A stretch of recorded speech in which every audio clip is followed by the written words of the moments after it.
조갑제 TV 시청자 여러분 안녕하십니까? 2022년 9월 13일 오후 4시 반입니다. 지난 5년 동안 문재인이 계급투쟁론적 반대한민국적 이념에 충실하면서 김정은에게 부하 노릇하는 과정에서 대한민국의 안보 조직, 안보 시스템이 망가지고 결국은 이게 북한이 핵무장 국가로 나갈 수 있도록 도와주고 우리는 치명적 안보 손실을 입었다. 따라서 지난 5년 동안 문재인은 김정은의 사실상 부하 노릇을 했다. 본인만 부하 노릇을 한 게 아니라 그 수하에 있는 국정원 그리고 국군까지 김정은에게 굴종하도록 만들었다. 지난 5년 동안 반역이 일어났다. 이 반역을 수사하고 책임자를 응징하는 것이 윤석열 정부에게 주어진 역사적 사명이다. 이렇게 생각하는 사람입니다. 요사이 드러나는 사실은 제가 말한 것이 맞다는 것이 계속 확인되고 있습니다. 2018년 평창올림픽, 그 다음에 문재인, 김정은이가 만나가지고 판문점에서 세계를 상대로 사기를 쳤습니다. 김정은이가 핵을 포기하려고 한다 라고 문재인이가 트럼프를 속이고 세계를 속이고 국민을 속이고 했습니다. 그런데 핵을 포기했습니까? 이 책임을 문재인에게 묻지 않으면 대한민국은 존속할 수가 없습니다. 이러는 과정에서 그해 여름 핵의 망측한 일이 벌어졌습니다. 기무사령부가 탄핵 사태가 폭동으로 악화될 경우에 대비해가지고 비상조치 문안을 만들었습니다. 계엄령을 선포할 경우에 대비한 문안을 만들었는데 그건 그야말로 도상이 연습이었습니다. 시나리오로서만 하나 만들어 놓았습니다. 그런데 요걸 가지고 요게 마치 박근혜 대통령을 위한 친위 쿠데타 모의였다. 촛불 세력을 진압하기 위한 친위 쿠데타 모의였다고 조작, 선동하고 여기에 문재인이 숟가락을 놓으면서 엄중 수사하라 이렇게 됐던 일이 있습니다. 그때 이 거짓 선동에 앞장섰던 자들이 아직도 국회에 있거나 언론계에 있습니다. 특히 JTBC 당시 청와대 대변인 김의겸 의원, 무엇보다도 당시 국방장관 송영무가 완전히 문재인의 하순인이 돼가지고 억울한 사람을 만드는데 앞장서고 결국은 기무사령부를 해체했습니다. 기무사령부 해체는 국정원 해체하고 같습니다. 대한민국의 안보의 한 축을 맡았던 것이 기무사령부, 옛날 이름은 보안사령부, 그 옛날 이름은 특무대, 방첩대였습니다. 이런 일련의 과정에서 비극적인 일이 벌어진 게 그해 12월 전 기무사령관 이재수 중장이 구속영장이 청구되었지만은 기각되었습니다. 기각된 직후에 투신 자살했습니다. 그때 이재수 전 기무사령관에게는 무슨 혐의가 주어졌느냐 하면은 2014년 세월호 사건 때 군 부대가 그 구조 작업에 투입이 되었습니다. 따라서 기무부대 요원들이 거기 가서 정보 수집 활동을 했는데 요걸 문재인이가 수사도 하기 전에 세월호 유족을 사찰한 것이다. 불법적이고 일탈행위다라고 미리 규정을 해버렸습니다. 그러니까 무리한 수사를 하다가 목숨을 끊도록 만든 이 일에 누가 책임진 사람이 있습니까? 이걸 규명하지 않고 이런 억울한 일을 당하고도 그냥 묵묵히 나아간다면 대한민국의 자선단체입니까 이거? 오늘 보니까 그래도 국민의힘이 여기에 대해서 행동을 시작한 걸 보고 상당히 반가운 마음이 드는데 이거는 윤석열 대통령이 챙겨야 됩니다. 윤석열 대통령도 이 부분에 상당한 책임이 있습니다. 당시 서울중앙지검장으로서 이재수 전 기무사령관 조사를 지휘했지 않습니까? 국민의힘은 내일 국군기무사령부, 현재는 이게 해체된 다음에 이름이 군사안보지원사령부로 애매모호하게 바뀌었습니다. 국군기무사령부 관련 2급 기밀 문건을 유출하고 이 문건 내용을 실제와 다르게 의도적으로 왜곡하여 증언한 혐의 등으로 송영무 당시 국방장관, 이석구 당시 기무사령관, 이 사람은 지금 아랍에미레이트 대사로가 있네요. 그리고 임태훈 군인권센터 소장 등 3명을 대검찰청에 고발한다고 예고를 했습니다.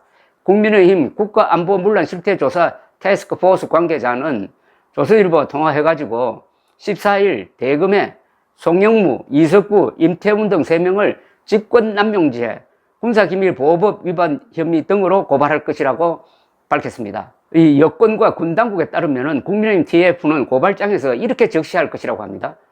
문재인 정부가 2017년 2월 생성된 박근혜 정부의 기무사 계엄령 문건이 단순 검토 문건 보고서였음을 알았는데도 내란 음모 프레임을 씌워 정치적으로 이용하려고 했다는 취지로 고발장을 쓰게 되었다는 것입니다.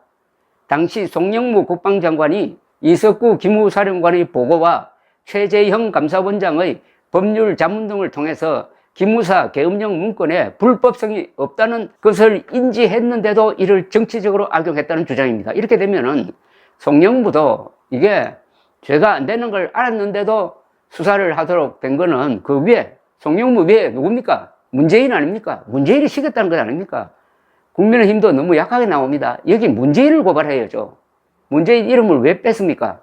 앞으로 반드시 추가해야 됩니다. TF 관계자는 계엄령 문건은 2017년 2월 박근혜 전 대통령 탄핵 직후, 이때는 탄핵이 아닙니다. 박근혜 전 대통령 3월에 탄핵됐으니까, 그러니까 박근혜 전 대통령 탄핵 소추 직후 말 그대로 최악의 상황을 대비하여 계엄령 절차를 검토하라는 한민구 당시 국방부 장관의 지시에 따라 마련된 것이다. 절차에 따른 검토 보고일 뿐 작전부대에 보내는 실행 계획은 전혀 아니었다고 했습니다. 즉 당시 태극기 집회, 촛불 집회가 격돌하고 있으니까 탄핵이 인용되든 기각되든 큰 소요 사태가 예상된다. 그러면 당연히 군으로서는 경찰이 무력화될 때 대비해가지고 계획을 세워놓는 겁니다. 그 계획서를 만들었다는 겁니다. 그런데 일선 부대에는 어느 부대는 어디로 출당한다, 뭐 이런 지시도 안 내려가고 하나의 문서로서 존재했다는 겁니다. 이걸 계엄령 검토문건, 즉 친위 쿠데타용 계엄령 검토문건이라고 선전한 데 참여한 자들, 이 자들을 응징해야 됩니다. JTBC, 김의겸, 그리고 당시 여당 국회의원 반드시 법으로 응징을 해야 됩니다. 특히 JTBC가 심했습니다. 이 국민의힘 TF팀은 이석구 기무사령관이 2018년 3월 16일이면은, 잘 나갈 때네요. 한참 평창올림픽 할 때구만요. 그러니까 문재인 정권이 영구 집권이나 할 것처럼 승승장구할 때 이런 짓을 했다는 겁니다. 인간이라는 게 얼마나 어리석은지 시간을 이길 수 없다는 것이 증명이 됩니다. 세월이 바뀌니까 제가 이렇게 큰 소리 치지 않습니까? 세월이 바뀌니까. 2018년 3월 16일 송영무 장관에게 계엄령 문건을 보고하자 송영무 장관이 당시 최재형 감사원장에게 법률 자문을 받도록 했다는 겁니다. 7월 9일 송영무 장관이 주재한 국방부 참모 간담회에서도 법조계 문의 결과 최악의 사태를 대비하기 위한 준비 계획에 문제가 없다는 입장이 나왔고 장관도 마찬가지라고 생각했다는 겁니다. 송영무도 이거 문제가 안 된다고 했다는 겁니다. 2018년 8월 그런데 문재인 대통령 지시로 출범한 민군 합동수사단에서 어떤 짓을 했느냐. 3개월간 참고인 287명을 조사하고 90여 곳을 압수수색했으나 쿠데타 모의 혐의와 관련된 증거를 찾지 못했습니다. 육군본부가 기무사 과장 2명에게 징계를 내렸지만 올해 6월 30일 국방부 징계항고심의위원회에서 무혐의 처분이 내려졌습니다. 아무것도 아니었다는 이야기죠. 그런 사이에 이재수 전 기무사령관만 유탄을 맞고 목숨을 끊었습니다. TF 측은 2급 군사기밀인 기무사 문건이 외부에 돌연 유출된 과정이 의심스럽다며 이 점도 수사해야 한다고 주장했습니다.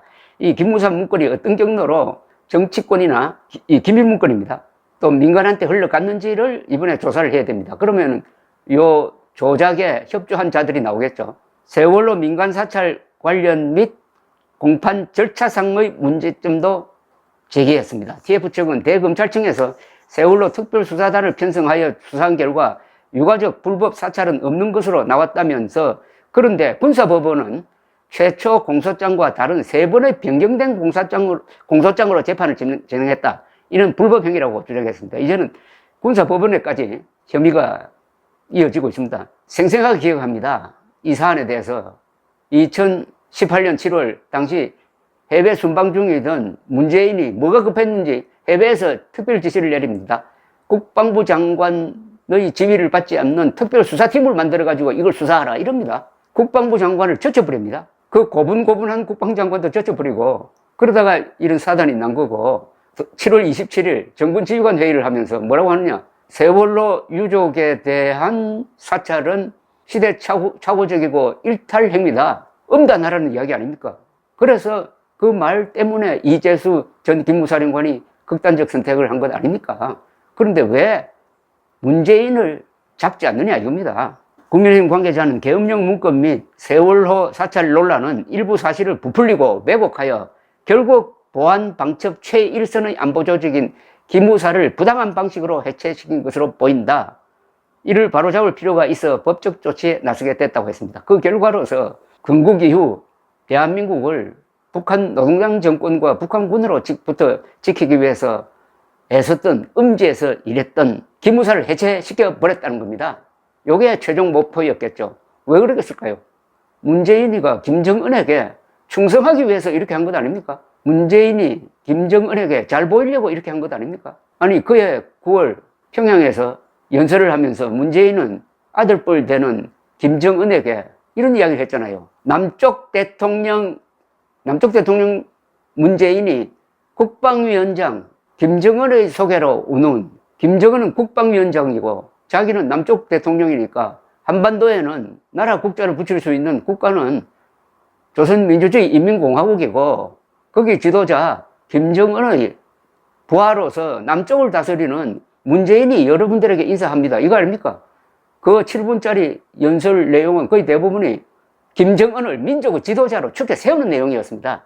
이자가 이런 짓을 했으면 그 의도가 뭐냐 이겁니다. 제 이야기는 그 의도가 뭐냐. 대검은 고발장이 접수되는 대로 송영무, 이석구, 임태훈 등 조사에 나설 것으로 보이는데 현재 UAE 대사인 이석구도 조만간 귀국 조치될 것으로 알려졌다는 겁니다. 공을 세워서 대사가 된 것 아닐까요? 감사합니다.